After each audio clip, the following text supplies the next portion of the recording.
नमस्कार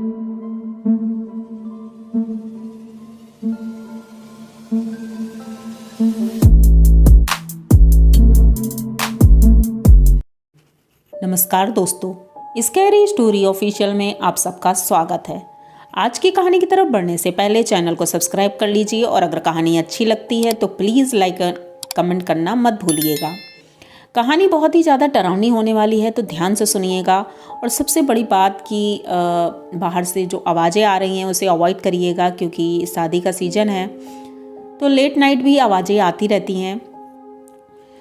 तो कहानी शुरू होती है एक छोटे से गांव की, जो कि बहुत ही खुशहाल गांव था। लेकिन उस गांव में एक ऐसी हवेली थी जहां से अक्सर आवाज़ें आती रहती थी। गांव वाले बहुत डरे सहमे रहते थे। गांव के जो प्रधान जी थे वो बहुत कोशिशें करते थे कि इसका पता लगाएं आखिर क्या बात है, ऐसा क्यों होता है। गांव के जंगली जानवर तक उधर नहीं जाते थे, सभी बहुत खौफ में रहते थे।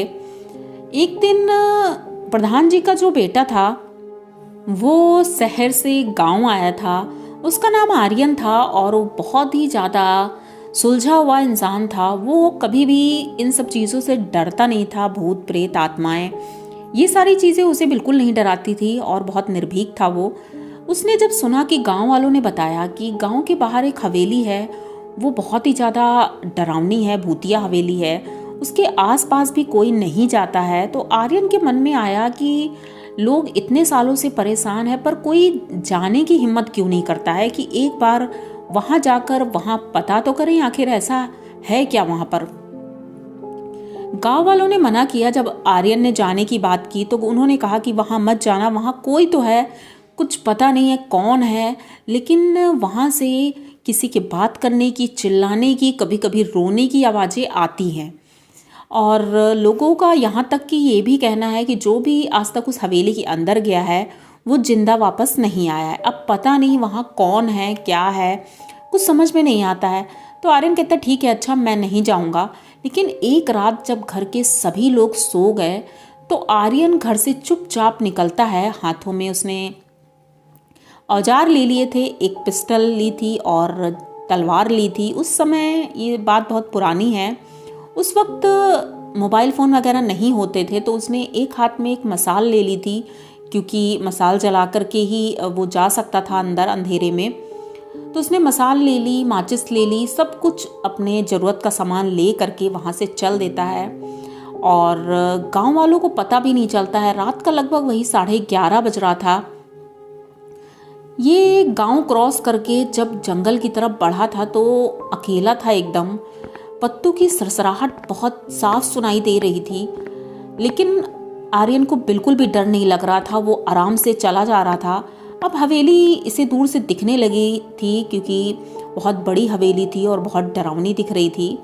आर्यन लेकिन हवेली के जस्ट बाहर ही खड़ा था, तो उसे ऐसा महसूस हुआ जैसे कोई उसे झांक रहा है। तो आर्यन ने एक दो आवाज़ दी, कोई है क्या यहाँ पे? लेकिन किसी की कोई आवाज़ नहीं आई। जैसे ही ये गेट से अंदर घुसने लगा तो उसने देखा कि किसी के रोने की आवाज़ है, तो एकदम से ये रुक जाता है। इधर उधर देखता है तो कोई दिखता नहीं है। अब पूरी हवेली में ये घूमता है मसाल जलाकर, ढूंढने की कोशिश करता है आखिर कौन है जो यहाँ रो रहा है या बात कर रहा है। किसी की बात करने की आवाज़ थी, किसी न किसी के दौड़ने की भी आवाज़ आती थी। जैसे उन जो पिलर्स थे, बहुत बड़े बड़े खम्भे थे, उन पिलर्स के आगे पीछे से कोई दौड़ रहा है पर कोई क्लियर दिख नहीं रहा था। पायलों की आवाज़ बराबर आ रही थी, इसे ऐसा लग रहा था कोई इसके आगे आगे दौड़ रहा है। फाइनली आर्यन एक कमरे की तरफ पहुंचता है।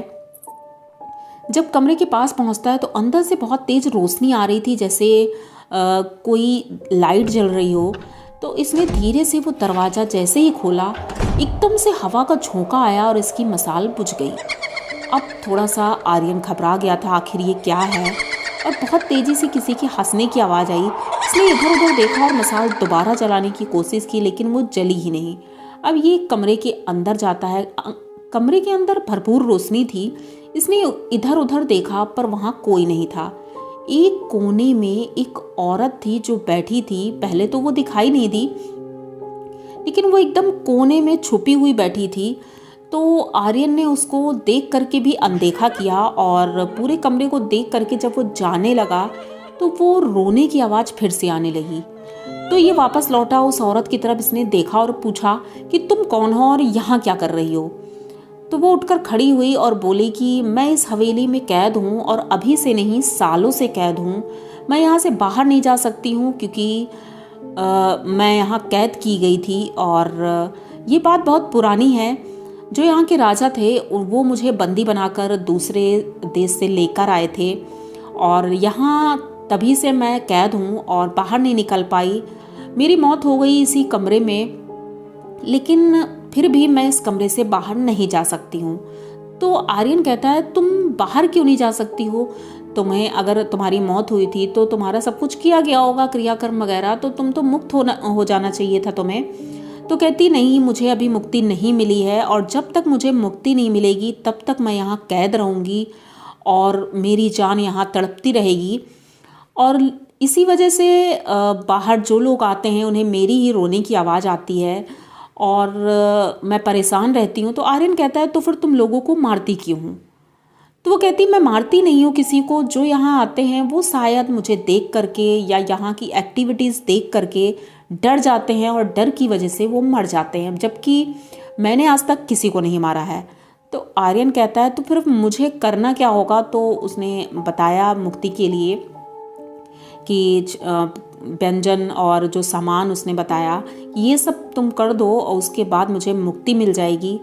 पर आर्यन कहता है ठीक है, मैं ये सब कर दूंगा, लेकिन तुम किसी को परेशान नहीं करोगी। उसने कहा ठीक है, मैं वादा करती हूँ, लेकिन मैं अपनी तरफ से तो वादा करूँगी, लेकिन इस हवेली में मेरे अलावा भी कई आत्माएं हैं जो कि इस हवेली में रहती हैं, पर मैं उनकी तरफ से वादा नहीं कर सकती हूँ। तो अब आर्यन कहता है अब उनके लिए मुझे क्या करना होगा? तो वो कहती है कि तुम कहीं जा करके पता करो, हो सकता है कोई तुम्हारी मदद जरूर करेगा। अब ये आत्मा अच्छी थी, इसने अच्छे से बात की आर्यन से। आर्यन वहाँ से निकलता है, दरवाज़ा बंद कर देता है।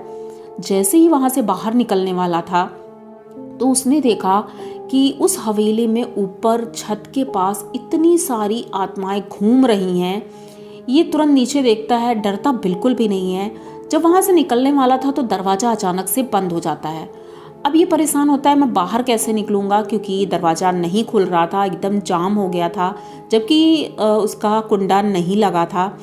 अब ये हर तरह से प्रयास करता है पर फाइनली वो निकलने में कामयाब होता है, क्योंकि भगवान उसके साथ थे, हनुमान जी उसके साथ थे, और हनुमान जी जिसके साथ होते हैं उसका तो कोई कुछ भी नहीं बिगाड़ सकता। तो आर्यन वहाँ से निकलता है और वहाँ से निकलने के बाद जब बाहर खड़े होकर देख रहा था तो वहाँ पर कई आत्माएं थीं जो हवेली के आसपास थीं, लेकिन आर्यन को अब मुक्ति दिलानी थी उस आत्मा को जो मुक्त होना चाहती थी। एक बार उसने ये भी पूछा कि अगर सबको मुक्ति मिल जाए, क्या सभी चाहते हैं कि मुझे मुक्ति मिल जाए? तो कोई कुछ बोला नहीं, लेकिन फिर आर्यन को महसूस हुआ कि हमें पंडित जी से मिलना चाहिए, उन्हीं से पूछना चाहिए वो क्या चाहते हैं। अब ये गांव वालों को कन्विंस करता है, गांव पहुंचकर उनको पूरी बात बताता है। पहले तो गांव वाले विश्वास नहीं करते हैं, लेकिन जो गांव के बड़े पंडित जी थे उनसे मिलता है तो पंडित जी राजी हो जाते हैं और वो पहुंचते हैं हवेली में, और हवेली के बाहर बैठ करके ही वो मुक्ति का कार्य करते हैं, पूरा हवन और सारी चीज़ें मंगवाते हैं जो उस आत्मा ने कही थी। फाइनली वो आत्मा हवेली से बाहर निकलती है और उसने शायद दूसरी आत्माओं को भी कन्विंस किया होगा, तभी सारी आत्माएं वहाँ से निकलती हैं। सब हवा में उड़ रही थी और एक एक करके पंडित जी सभी आत्माओं को मुक्त करते हैं, सबका नाम जानते हैं। वो इतने सालों पुरानी आत्माएं थी। आर्यन की वजह से उन सब आत्माओं को मुक्ति मिलती है और आर्यन बहुत खुश था कि चलो अच्छा है, ये राज भी खुल गया कि आखिर इस हवेली में कौन रहता था और क्या था इस हवेली में, और ये सारी आत्माएं मुक्त भी हो गई हैं। गांव वाले बहुत ज़्यादा खुश थे क्योंकि आर्यन की वजह से ये सब पॉसिबल हुआ था। तो फाइनली अब उस हवेली में कोई भी आ जा सकता था। आज भी है वो हवेली, लेकिन कहते हैं ना कि जब पॉजिटिविटी आती है तो खुलकर आती है। उस पॉजिटिविटी की वजह से आज उस हवेली में लोग घूमने भी जाते हैं, बाहर से लोग देखने भी आते हैं। और वहाँ के आसपास जो खेत थे फिर से हरे भरे हो गए हैं। लोग वहाँ खेती करते हैं, जंगली जानवर भी आसपास रहते हैं और गांव के जानवर भी जाते हैं वहाँ पर चरने के लिए। तो गांव फिर से बहुत खुशहाल हो गया है। आर्यन अपना काम करने के बाद शहर की तरफ चल देता है, शहर जाता है, वहाँ रहकर वो नौकरी करता था। लेकिन कुछ दिन की छुट्टी लेकर जो वो आया था तो उसने बहुत अच्छा काम किया था। उनके पिताजी बहुत खुश हुए, उनका सर ऊंचा हो गया पूरे गांव वालों के सामने। तो आप लोगों को गांव की ये कहानी कैसी लगी? अगर अच्छी लगी हो तो प्लीज़ चैनल को सब्सक्राइब करिए, लाइक कमेंट करिए, शेयर करिए और बने रहिए हमारे साथ। मिलते हैं फिर किसी नई कहानी में, तब तक के लिए डरते रहिए।